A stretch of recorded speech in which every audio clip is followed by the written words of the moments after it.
You're listening to an Ono Media podcast. Hi, everyone, and welcome back to another episode of Into the Dark. This is a true crime podcast that also ventures into all things spooky, dark, haunted, tinfoil tale, all the things. Thank you so much for being here. If you're watching on YouTube, please give this video a thumbs up and leave a comment. Just interacting with the video helps so much. And if you are listening on audio and can leave a 5-star review or just share this episode with someone you love, it would mean everything to me. Now, before we get into today's episode, we need to do my 10 seconds. For everyone who messaged me, my throat is feeling so much better. Honestly, it did get worse after the last time I recorded, but it is so much better. It was pretty gnarly. I'm not even going to lie, but I'm glad that it is feeling better. Spooky season has officially begun. I'm genuinely so excited. It is the best month of the year, and the weather finally cooled down where I am. So yesterday, it was a little breezy outside, and I'm so grateful. It is perfect weather. I can't wait to walk every single day this month if possible. You guys should join me. It's the perfect month to start walking. I'm going to, just because it smells good outside, the colors are pretty, and the weather's great. All right, I know that was a quick one, but let's just get straight into the episode now. Now, trigger warning, this episode includes discussions of domestic violence and sexual assault, so please listen with care. I am so excited that Halloween season has begun. It is the time of year when all of our food and drinks are pumpkin spice flavored, when we get to wear cozy, comfy clothes, and of course, watch scary movies every day. There is nothing like picking out a creepy movie and then cuddling under a blanket and scaring yourself silly. Except whenever I watch slasher, it feels different from the true crime stories I usually cover.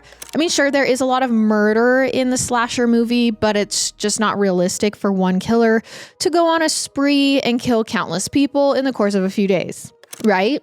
Except today, I'm covering a case that inspired one of the most popular slasher movies of the modern era. And it really does feel like a work of fiction. Especially because it's not just a true crime story, it also supposedly has a supernatural element. This is the true story of the 1996 film Scream.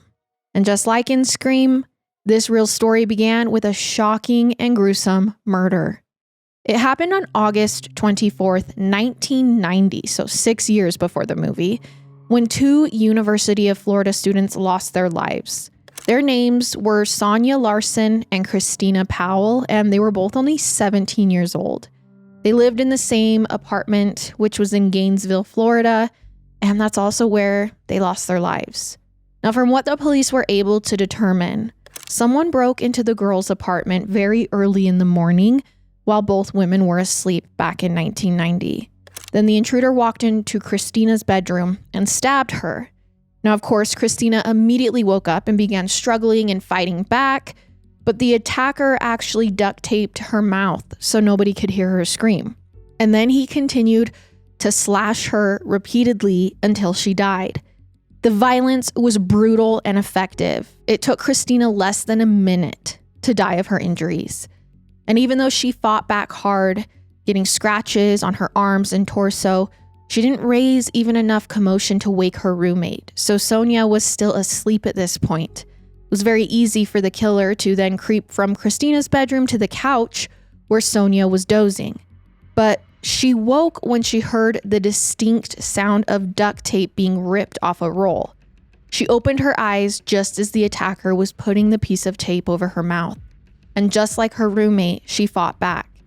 But the stranger overpowered her long enough to tape her hands together, and once she was restrained, he cut off her clothes, he sexually assaulted her, and then the attacker made Sonia roll over onto her stomach and he stabbed her 5 times in the back, killing her.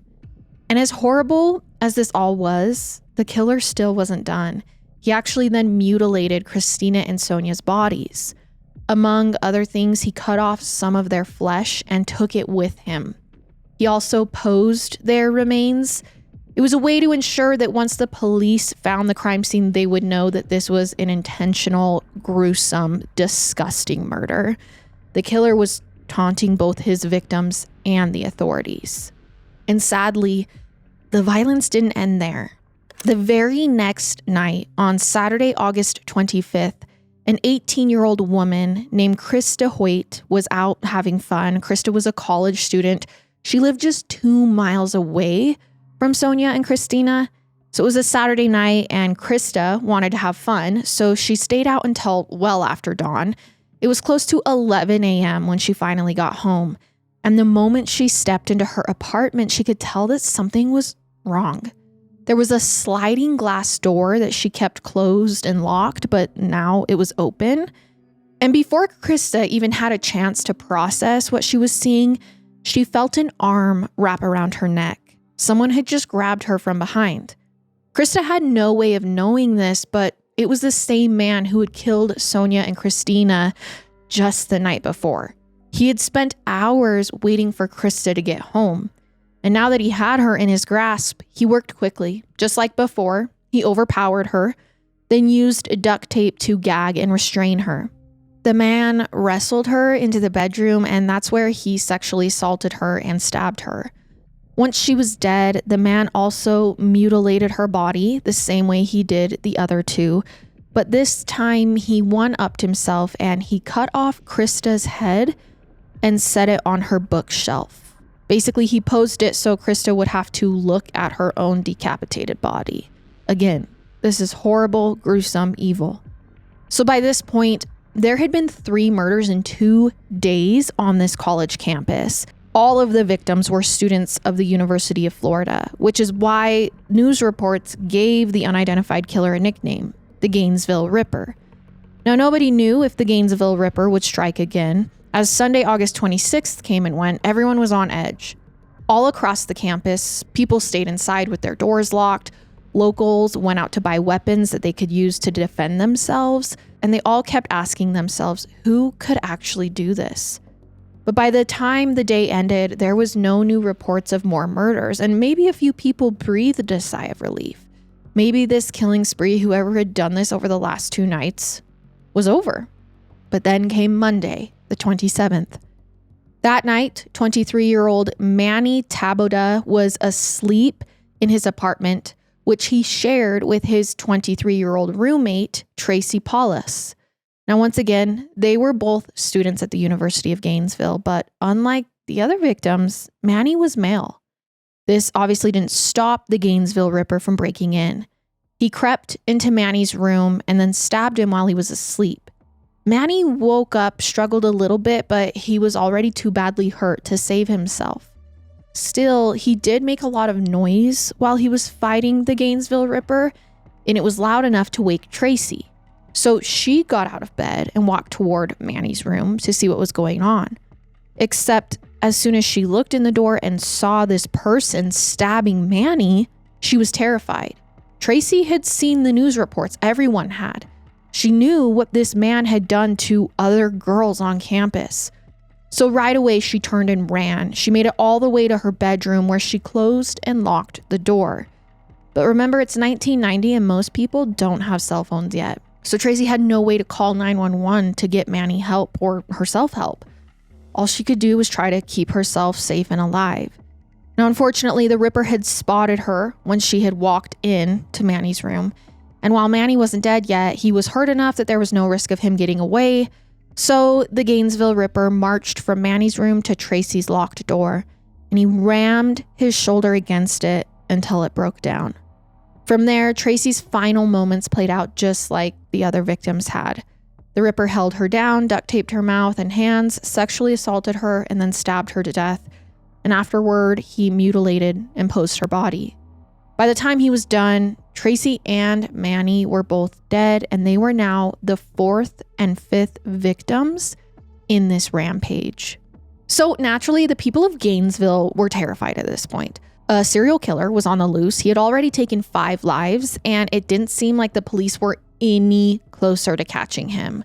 So that's why a lot of locals, especially the students of the University of Florida, went to great lengths to stay safe. Many of them were having huge sleepovers, inviting all of the friends to come stay.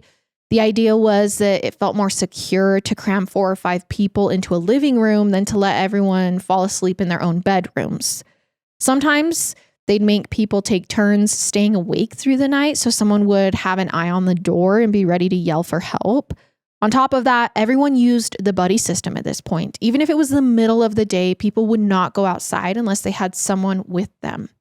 Lots of students carried baseball bats around to try and defend themselves. And of course, the school did what it could to keep their students safe. They canceled all of their classes for an entire week so nobody would feel obligated to leave the house and put themselves in danger. Still, this didn't feel like enough for some of the students. Thousands of people fled the campus, going back to their homes or out of town. They wanted to get as far away from what was happening in Gainesville. Roughly 700 of those students actually went as far as dropping out. They just didn't feel safe at the school.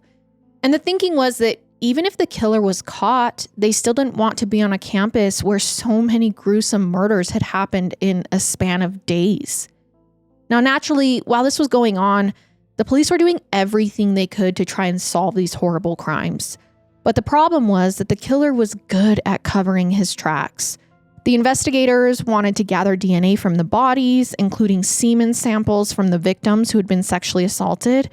However, this was impossible. The killer had actually used cleaning chemicals on his victims' remains to destroy his own genetic material. So the detectives only managed to recover partial DNA samples. The Ripper had also gathered every single scrap of duct tape from the crime scenes. He never left behind any fingerprints or any other physical evidence hinting at his identity. The police could only hope that sometime soon he'd make a mistake and leave something incriminating behind at another case. Except after Manny and Tracy's murders, the Ripper's spree stopped. There were no more homicides. Now, of course, this is a good thing. Everyone was glad that nobody else had lost their lives, but it also meant the police didn't have any way of gathering new evidence. As the weeks went on, forensic investigators tried to analyze the crime scenes, particularly the specific ways that the Ripper had mutilated and posed the bodies. It told them a little bit about the Ripper's psychology, but they still didn't know the most important detail, and that was who he was. Then, the Gainesville police got a tip that just raised the stakes even more.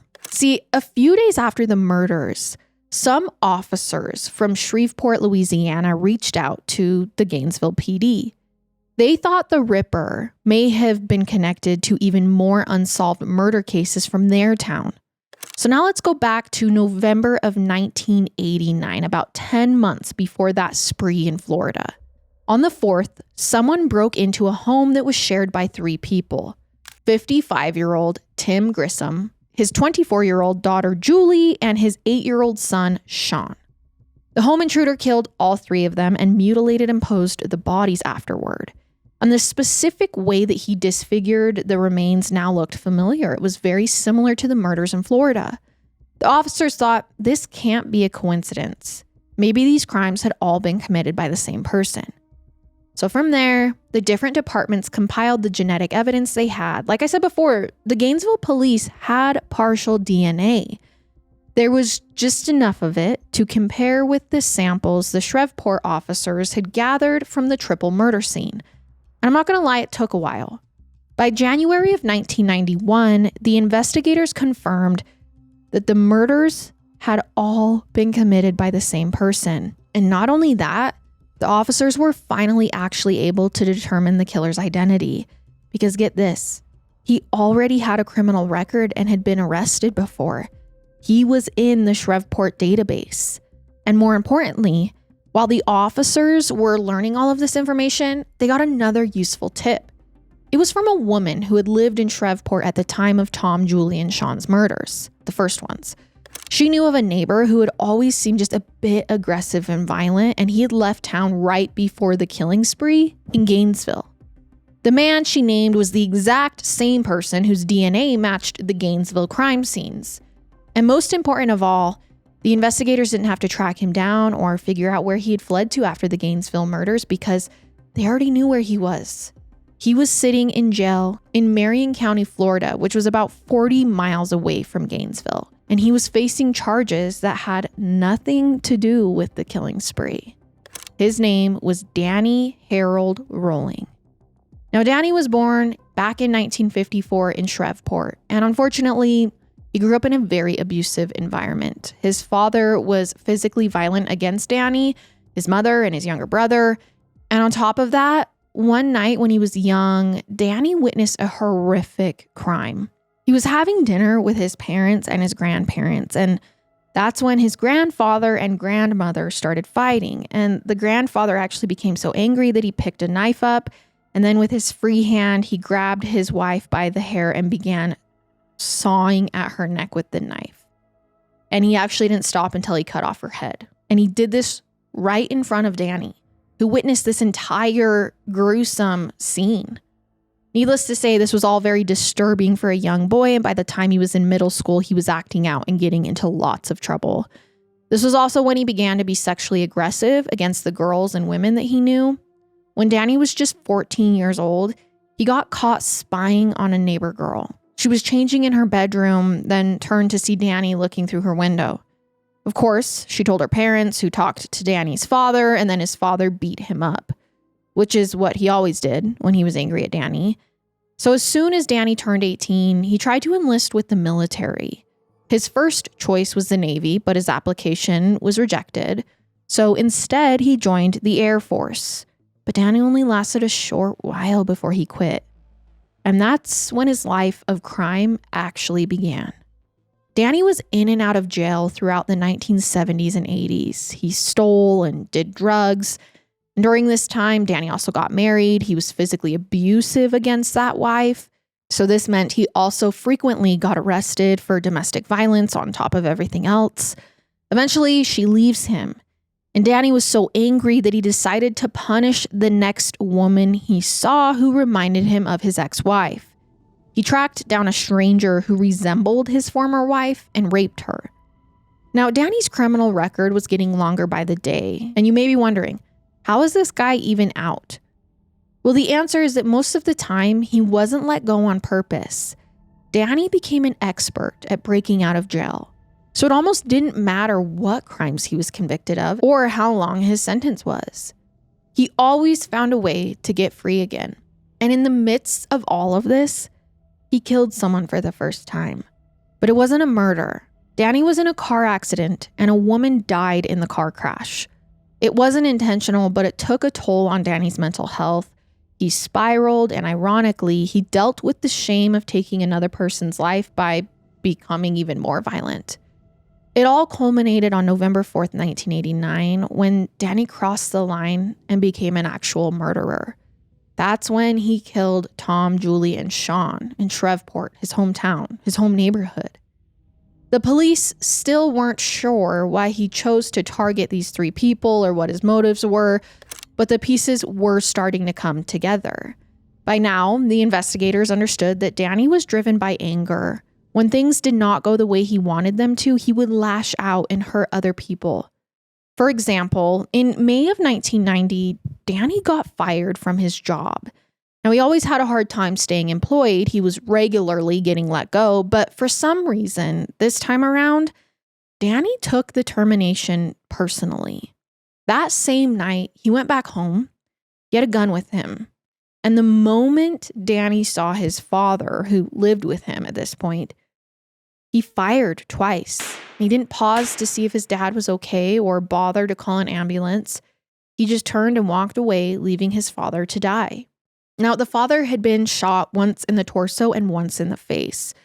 He eventually lost an eye and an ear, but he actually survived the shooting.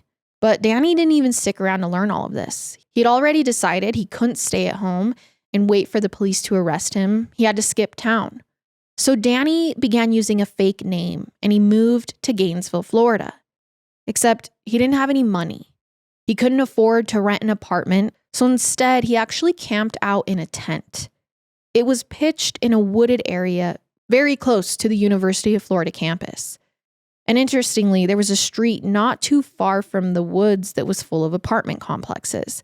Many of them had fences to stop wild animals from coming out of the forest and onto the apartment property.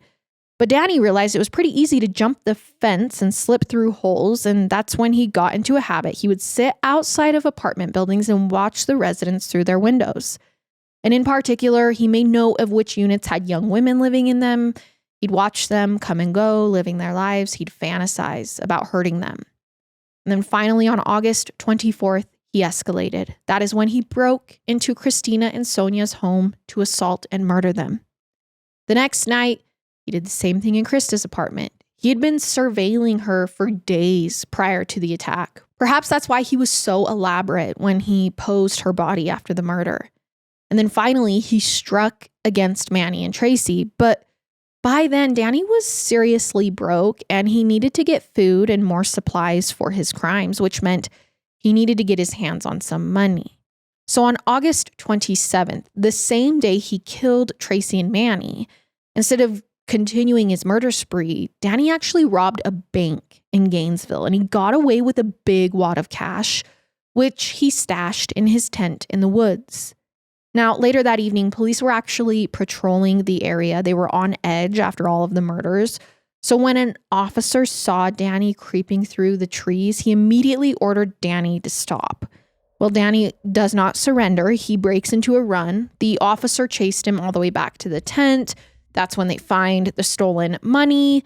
But in the moment, the police officer had no idea that Danny was even connected to the murders. He thought that he had just found the bank robber from that day.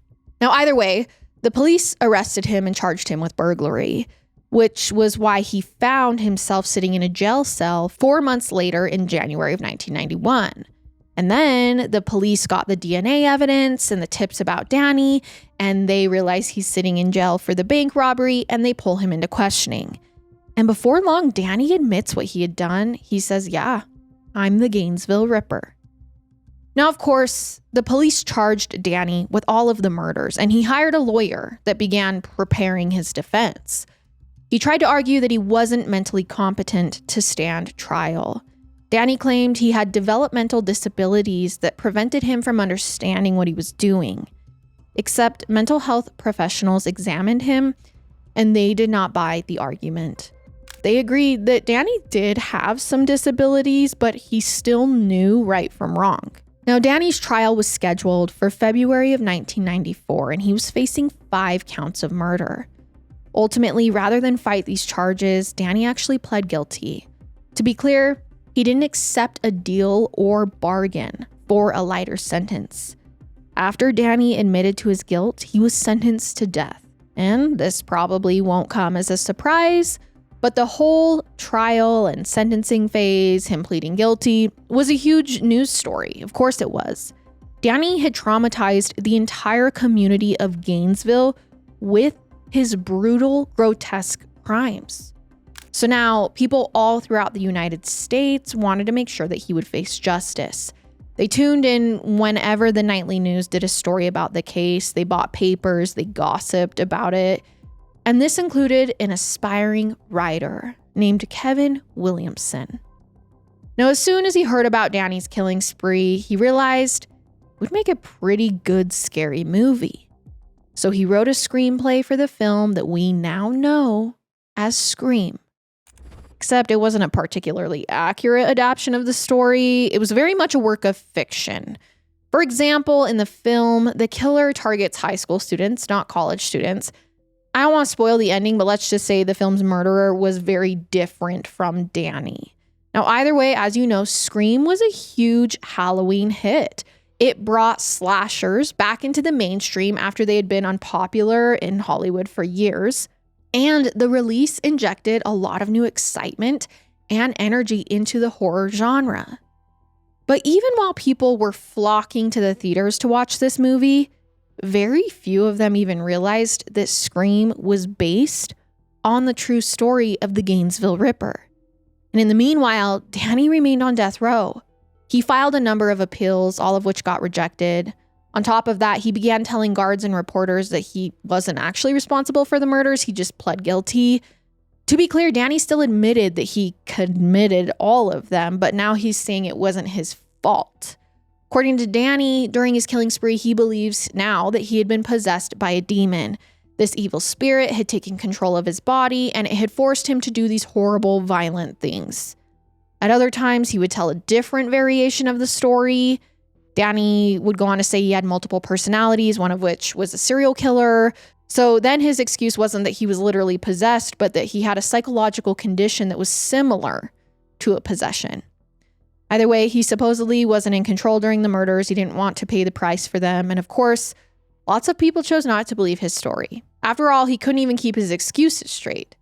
Still, Danny seemed dead set on controlling the narrative around the murders he'd committed. At one point, he announced he was going to write a book on what he had done. And it was also going to include illustrations, which Danny intended to draw himself. Now, obviously, as soon as his victims' families heard about this, they were horrified. So they sprang into action. They couldn't stop Danny from publishing his piece, but they wanted to make sure he didn't make any money on it. So they filed a suit that guaranteed all of the proceeds from the sales went somewhere else. Danny never saw a dime in profit. Still, his book did eventually hit the bookstores. In it, he continued to maintain that he had multiple personalities. Danny actually said he was just as horrified by the murders he'd committed as everyone else. Still, this wasn't enough to get his verdict overturned. And Danny was executed on October 25th, 2006. That's when he had the chance to say his last words. Danny chose to sing his statement. It was one final way to show that he wasn't even remorseful and he had disdain for all the people he'd hurt. 47 witnesses watched as he gave this singing performance. Then he was strapped into a chair and given a lethal injection. He passed away at the age of 52. But even though Danny was gone, life would never be the same, and his story had ultimately changed American pop culture. And more importantly, he had traumatized the community of Gainesville. To this day, there are memorials and signs all across the campus. They honor the dead and encourage passersby to never forget what happened to them. Some groups have also campaigned to change the way we talk about the murder spree. They want people to call it the Gainesville student murders because that puts the focus where it should be, on the victims, the students, not on Danny. But no matter what people say or how they talk about the situation, it is impossible to deny that Danny left his mark. Perhaps he did so physically too. There is rumors of hauntings at the places where he committed the murders. People also have said there's evil energies in the woods where he stayed during the murder spree. However, the spookiest stories are about Danny's childhood home. According to current residents, they have experienced a lot of paranormal activity there for years. They say that sometimes they hear bumps and other noises in rooms that are supposed to be empty. Other times, objects seem to move on their own. Framed pictures fall off the wall even if nobody has touched them. According to them, this all began right after Danny's execution, which makes it sound like they are saying his restless spirit returned home after his death. And this isn't just a little rumor that they say. In 2021, an actual team of paranormal investigators decided to explore it. They used all of their ghost hunting equipment and visited all of the murder scenes and Danny's home. The team also filmed everything, and eventually their footage aired on the Travel Channel. Now, during their investigation, they used a machine that's supposed to detect changes in energy. It beeps very loudly whenever a possible ghost may be nearby. Now, at one point, the investigators lit a campfire in the woods near the area where Danny once lived, and they asked questions aloud about the murders and about whether Danny really was possessed. And each time they brought up the crimes, the equipment beeped. It made the team believe that Danny really was there, and he had come specifically to answer their questions because he was proud of what he had done and wanted to keep discussing it even in death. And then the team apparently made contact with something in Danny's home. It claimed it was the Gainesville Ripper. But get this, the entity also said it wasn't Danny's spirit. Instead, the creature seemed to corroborate what Danny said, that an evil demon had possessed him and forced him to commit the murders. The paranormal team conducted an exorcism to try and cast out the evil spirit, but by the end of the television special, they felt like the house had been cleansed. They didn't sense any evil presence. Their equipment wasn't going off anymore. So to all appearances, they may have sent Danny's spirit to the next life or gotten rid of this demon, or at least that's what they've said on camera. Ultimately, it is impossible to say exactly what's true and what isn't, if Danny was possessed or not. Maybe he was an ordinary human being who just did something terrible. So terrible, in fact, that his soul was never able to find peace. Or perhaps there is nothing supernatural here, and the paranormal investigators are exaggerating for views. Ultimately, you gotta decide what you choose to believe. But I will say, at this time of year, when Halloween is just around the corner, it's easier than ever to accept that pure evil may just really exist. All right, you guys, I hope that was a good episode for you, learning about the story that inspired Scream. All of our episodes this month are going to be spooky Halloween based, so I'll see you next time with another one. Goodbye.